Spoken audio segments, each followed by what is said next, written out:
தீவிரவாதி ராஜ்பரத்து அட்டகாசம். வெடிகுண்டு வீசி 3 போலீசார் கொலை. இவரை உயிரோடவோ பிணமாகவோ பிடித்துக் கொடுப்பவர்களுக்கு 15 லட்சம் ரூபாய் பரிசு.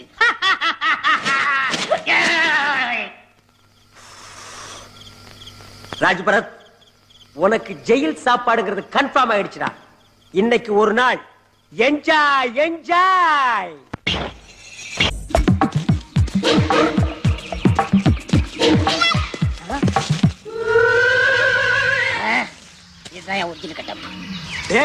இல்லடா, நானே தான். ஏண்டா, நாட்டுல தான் உன் சொல்ல தாங்க முடியல, காட்டுக்கு வந்த இங்கே வந்துட்டியா? உங்க அப்பா எங்க அப்பனை பழிவாங்க துரோகத்துக்கு நீ எங்க போனாலும் வருவேன். ஏன்னா 25 வருஷத்துக்கு முன்னாடி. Stop it. பிளாஷ்பேக்கா? அது எப்படி தெரியும்? அதான் மேல பாக்குறீங்க. எத்தனை படத்துல நாங்க பாத்துருக்கோம். ஏண்டா ஓ மூஞ்சிக்கெல்லாம் பிளாஷ்பேக் ஒரு கேடா? டேய், எதுவா இருந்தா ஸ்ட்ரைட்டா சொல்றா. இது விஸ்வலா சொன்னா தான் எப்படிட்டா இருக்கான்? ஏண்டா நீங்க திருந்தவே மாட்டீங்களா? சொல்லி தொலைடா.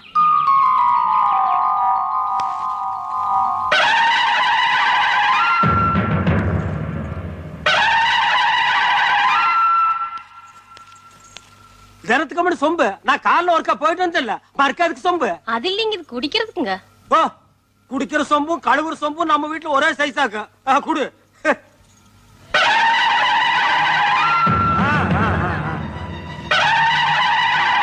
வழக்கு உங்களையும் எங்களையும் வாழ வைக்கிற நம்ம அம்மனோட நகைய இந்த சுந்தரம் போய் தேடிட்டானுங்க.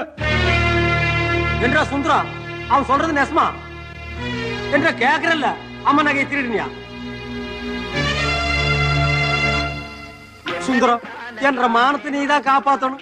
என் சொந்த செலவுக்காக அம்மன் நகை எடுத்து வித்து போட்டேன். நாளைக்கு ஊர்ல காப்பு கட்டுறாங்க. சாதி என்ற கட்டிருக்கிறதுனால ஜனங்கள்லாம் சேர்ந்து என்ன காப்பு கட்டிடுவாங்க. சுந்தரம், இந்த ஒண்ணு மட்டும் நடந்துச்சுன்னா என்ற மானம் என்ற மறுவாதை எல்லாம் போயிடும். நீதான் காப்பாத்தணும். நான் எப்படியே காப்பாத்த முடியும்? சும்மா ஒரு பேச்சுக்கு திருநேன்னு ஒத்துக்கிடா. நாளைக்கு நான் தானே நாட்டாம பஞ்சாயத்துல உனக்கு சாதகமா தீர்ப்பு சொல்லிட்டு 5 ஏக்கர் நஞ்சை எழுதி வச்சிருக்கேன். சுந்தரம், இந்த 2 கையை 2 கட்ட வரலாம் நினைச்சு கெஞ்சி 2 ஒத்துக்கிடா. ஆண்டாமே அப்படிலாம் சொல்லாதீங்க. மாடு இழைச்சாலும் கொம்பு இழைக்கலாங்களா? சர்பால் அடிச்சு போடுவேன். மாடு தோல் இழைக்கும், கொம்பு எப்படி இழைக்கும்? எத்தனை வருஷத்துக்கு அதை சொல்லுவீங்க? சரி மன்னிச்சுங்க, நான் ஒன்று விட்டு உப்பு தின்னவேன். வீட்டு கூட சோறு எடுத்து வரக்குள்ள வெளியில வச்சு உப்பு யாரா ஒண்ணு அழித்துக்க சொன்னது? சரிங்க நட்டாமே, உங்களுக்கு சாதகமா நானே திருட்டு ஒத்துக்குறேங்க. ஒத்துக்கிடா. என்ன சுந்தரம், அட கம்மன் இருந்தா அப்படி நீ தானே திருடுன? ஆமாங்க, நானும் திருடிப்பிட்டுங்க. குத்தம் செஞ்சவனே குத்தத்தை ஒத்துக்கிட்டா அது சும்மா விட்டுற முடியுமா? அப்புறம் இந்த நாட்டாமுக்கு என்ன மதிப்பு? அம்மன் நகையை திருடுனது மன்னிக்க முடியாத குத்தம். அதனால சுந்தரத்துக்கு திருடங்கிற பட்டம் கட்டி போலீஸ்ல புடிச்சு கொடுக்கணும். அவனே அவன் குடும்பத்தையும் ஊரை விட்டு ஒதுக்கி வைக்கணும். அவன் கூட யாரும் பேசக்கூடாது, அவன் கூட யாரும் பழகக்கூடாது, அவனுக்கு யாரும் தண்ணி கொடுக்க கூடாது. இதுதான் என்ற தீர்ப்பு. இது அநியாயம், இது அக்கிரமம். இது நம்பிக்கை துரோகம். இந்த பாவங்களை சும்மா விடாது. இந்த பாவங்களை சும்மா விடாது.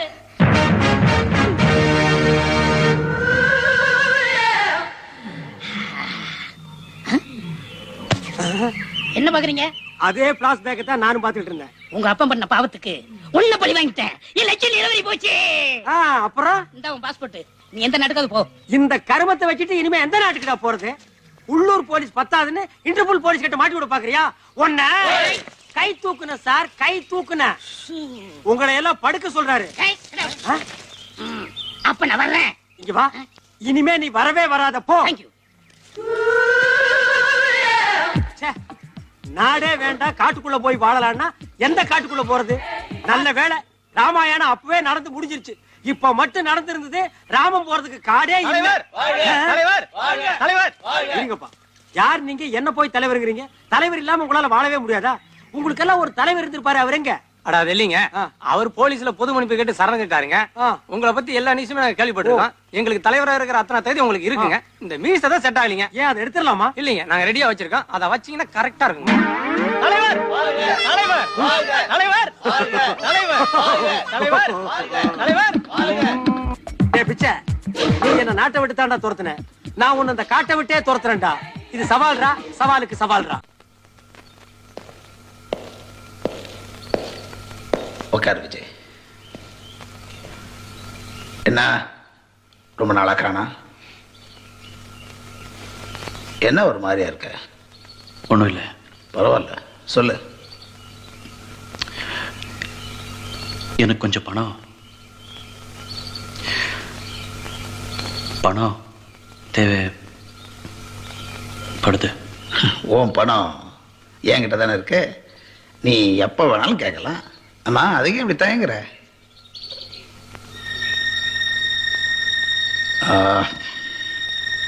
ஏதாவது பொண்ணை சந்திச்சியா? இல்லை, ஏன் கேட்குறேன்னா, இத்தனை நாளா நீயா பணம் கேட்டதில்லை.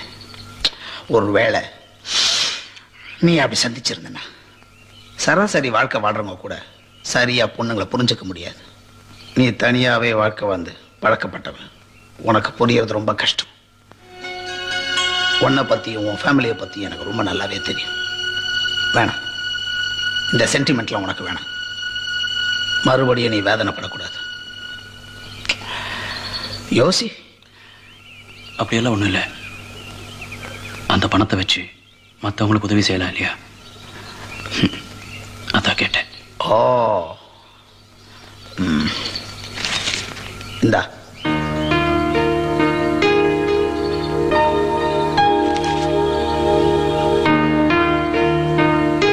நான் வரேன்.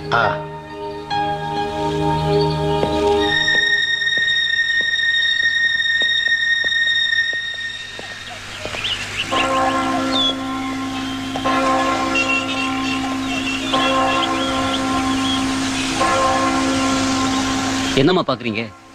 இது உங்க தம்பி சமாதிதாமா. அதோ நிக்கிறாரே, அவர்தான் பணம் கொடுத்து இந்த சமாதியை கட்ட சொன்னாரு. தினமும் பூ வச்சு மரியாதை செய்ய சொல்லி பணமும் கொடுத்திருக்காரு. நம்மோட வாழ்ந்தவங்களுக்கு நாம செய்யற கடைசி மரியாதை இதை விட வேற என்னமா இருக்கு?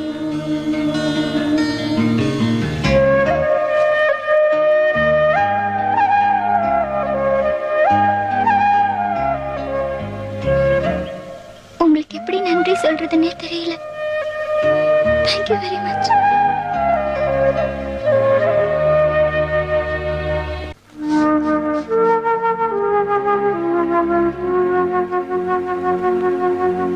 இன்னைக்கு என்ன நடந்துச்சு தெரியுமா?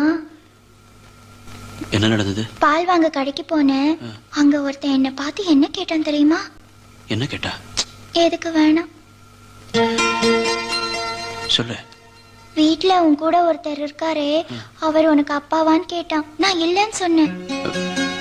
பின்ன என்ன சொன்னேன்? அவர் எங்க அப்பா இல்ல, எங்க அப்பாவோட அப்பா, என் தாத்தான்னு சொன்னேன்.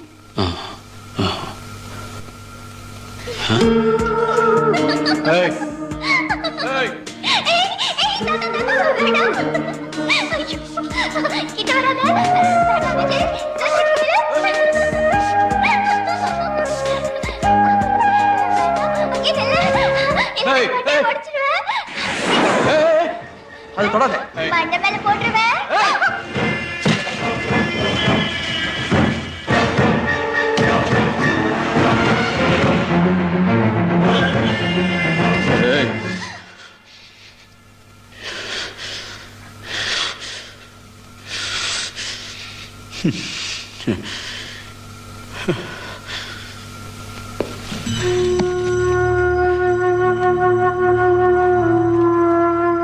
நான் ஏதாவது தப்பு செஞ்சிருந்தா மன்னிச்சிடுங்க. தெரியாம தான் கேக்குறேன். உங்களுக்கு இவ்வளவு கோவம் வர அளவுக்கு அப்படி இதுல என்ன இருக்கு?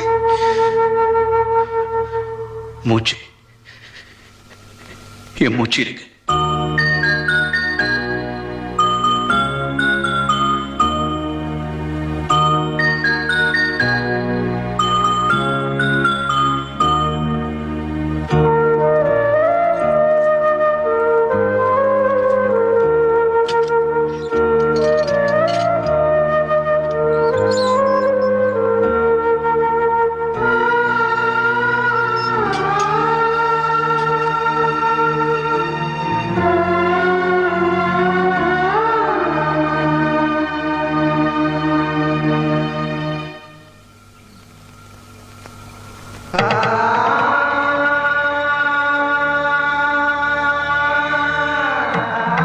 எங்கேயோ பார்த்த மாதிரி.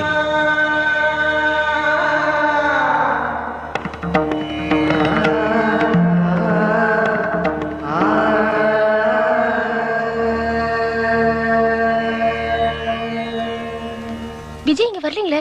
எல்லா இடத்துலயும் தேடி பாத்தீங்களா? எல்லா இடத்துலயும் தேடி பார்த்தோம், கிடைக்கல சார். கிடைக்கலையா?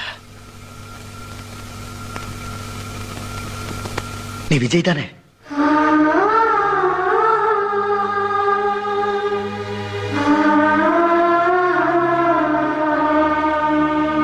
நாராயணன் சார், உங்களுக்கு வேற ஒரு தனி செல் அரேஞ்ச் பண்ணியிருக்கேன்.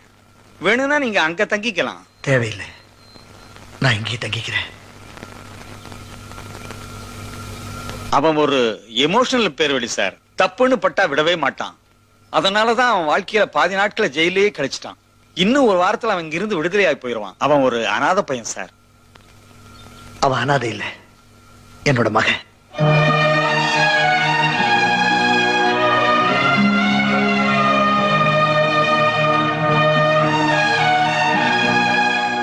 விஜய் வாங்க.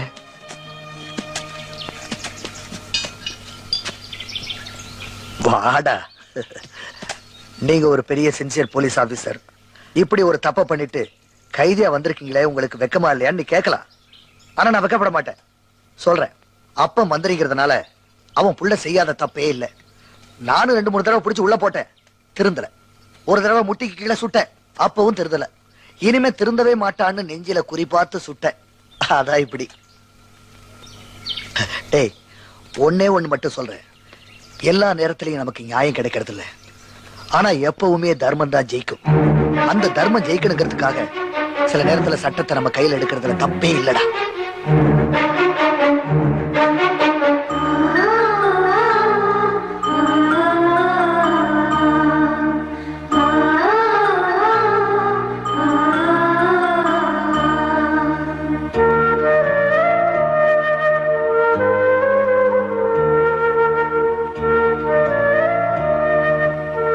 உன்னோட தம்பிங்க தான் வந்திருக்காங்க. உன்னை பத்தி நான் அடிக்கடி சொல்லுவேன். உங்க அம்மாவோட கடைசி காலத்துல உன்னை பார்க்கணும்னு தவிச்சா அவ கொடுத்து வச்சது அவ்வளவுதான். சாரிப்பா, ஃபாரின் டெலிகேட்ஸை மீட் பண்ண வேண்டியது, அதான் இத்தனை நாளா வர முடியல. ஆனா உங்க கேஸை பத்தி வக்கீல் கிட்ட டீடைலா பேசியிருக்கேன். நல்லபடியா முடிஞ்சிடும் சொல்லி. அது இருக்கட்டும்டா. இது யார் தெரியுமா? உங்க அண்ணன் விஜய், என் மூத்த மகன். ஏய், என்ன கும்பிடுற? போடா வாடான்னு கூப்பிட வேண்டியவங்களை போய் வெளியாள மாதிரி கும்பிட்டு இருக்க. அண்ணனா, இவர் எப்படி கைதியா? இவனு என் கேஸ் தான். இந்த உலகத்துல சத்தியம், நீதி, நேர்மை, நியாயம்னு பேசினா இப்படித்தான். சீக்கிரம் வெளியில வந்துருவான். வந்தா நம்ம வீட்டுல தான் தங்க போறான்.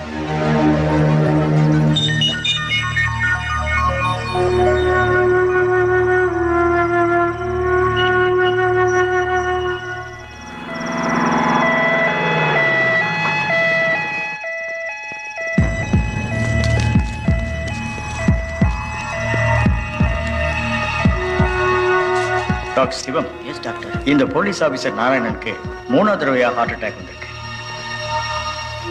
அப்பா, நான் டாக்டர் கிட்ட பேசிட்டேன். பயப்படுற மாதிரி ஒண்ணும் இல்லைன்னு சொல்லிட்டாங்க. நீங்க கவலைப்படாதீங்கப்பா.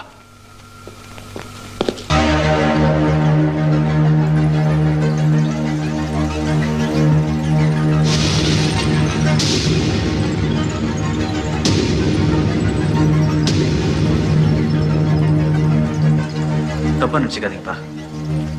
உங்களுக்கு ஏதாவது ஒன்று ஆயிடுச்சுன்னா நாளைக்கு எங்களுக்குள்ள சொத்து விஷயத்துல தகராறு வந்துடக்கூடாதுல்ல. அதான் வக்கீல கூட்டு வந்திருக்கோம். இது நார்மல் ப்ரொசீஜர் தான்ப்பா.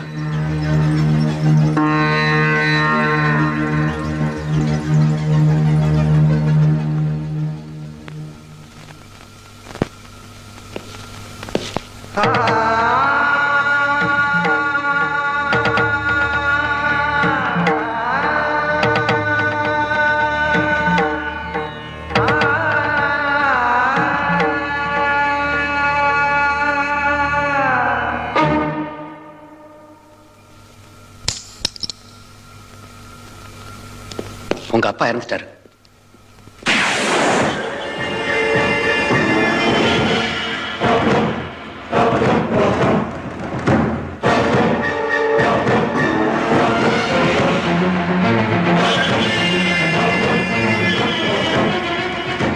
ஏன் இப்படி பண்ணீங்க?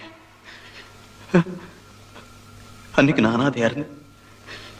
நீங்க யாருன்னு தெரியாது. ஏன் வந்து என்ன பாத்தீங்க? அப்பா அம்மா பாசம்னா என்னன்னு எனக்கு தெரியாது. அது ஏன் எனக்கு காட்டுனீங்க? அந்த பாசம் எங்கே குறைஞ்சு போயிடக்கூடாதுங்கிறதுக்காக தான் நான் வீட்டை விட்டு வெளியே போனேன். அது தப்புதான். ஆனா அந்த தப்புக்கு இது ரொம்ப பெரிய தண்டனை. ஏன் ஏன் மறுபடியும் அனாதையா கேட்டீங்க? எனக்கு வேற யார் இருக்கா?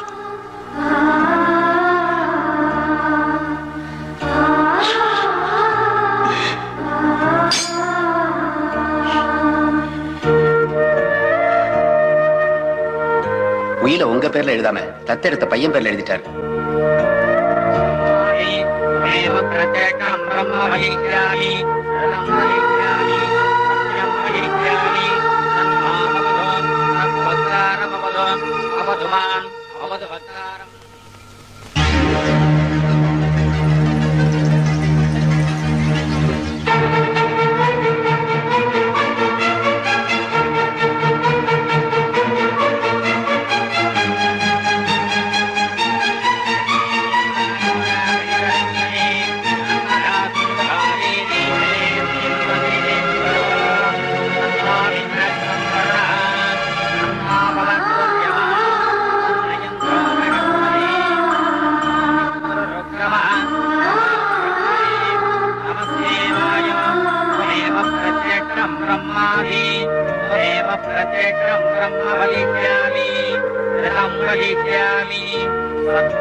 நான் உன்னை வற்புறுத்தல, யோசிச்சுப்பாரு.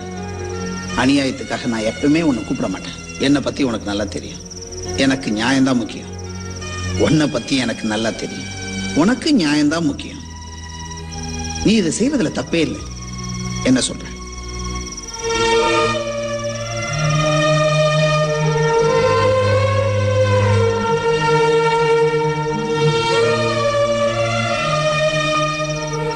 எல்லா நேரத்திலையும் நமக்கு நியாயம் கிடைக்கிறது இல்லை. ஆனா எப்பவுமே தர்மம் தான் ஜெயிக்கும். அந்த தர்மம் ஜெயிக்கணுங்கிறதுக்காக சில நேரத்துல சட்டத்தை நம்ம கையில் எடுக்கிறதுல தப்பே இல்லடா.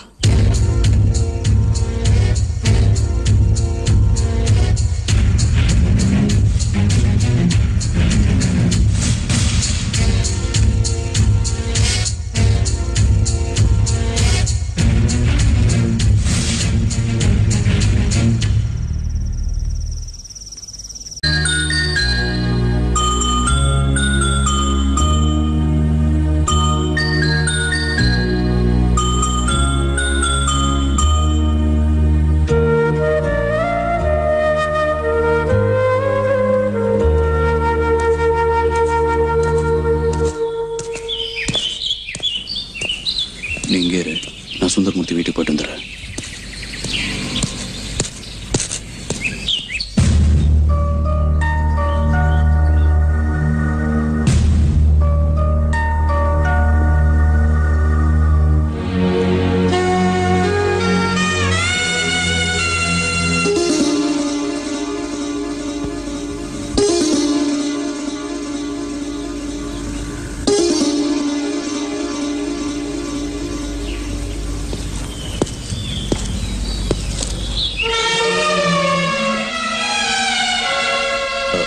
அவன்கிட்ட என்ன பேச்சு? ஸ்கூல்ல ஒன்னா படிச்சவன் என்ன இங்க நிக்கிறேன்னு கேட்டா அதான் சும்மா பேசிட்டு இருந்தேன். இல்ல, அவனை பார்த்தா நல்லவன் மாதிரி தெரியல. இனிமே இப்படிப்பட்டவங்கிட்ட எல்லாம் நீ பேசக்கூடாது, சரியா? சரி. நாம யார்கிட்ட பழகுறோன்னு வச்சுதான் மத்தவங்க நம்மளை இடப்படுவாங்க, புரியுதா? புரியுது. உனக்கு பிடிக்கலனாலும் எனக்காகவாவது இனிமே இந்த மாதிரி விளையாட்டுத்தனமா இருக்கக்கூடாது, சரியா? சரி. அப்புறம் அவ்வளவுதான்.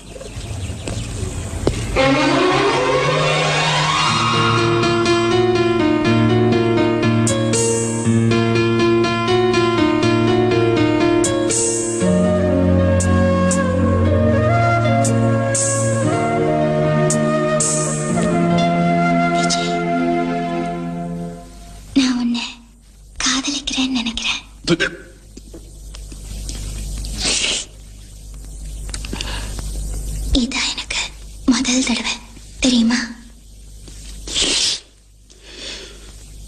முதல் தடவை சொல்ற இந்த காதலனை எப்படி தெரியும்? எனக்கு தெரியுது, அதை நான் உணர்றேன். எங்க? இங்க வயிற்றுக்கும் இதயத்துக்கும் நடுவுல ஏதோ ஒரு இதமான ஃபீலிங். அது வயிற்று வழியா இருக்கும். டாக்டர் கிட்ட போனா சரியாயிடும். இல்ல விஜய், நிஜமா தான் சொல்றேன்.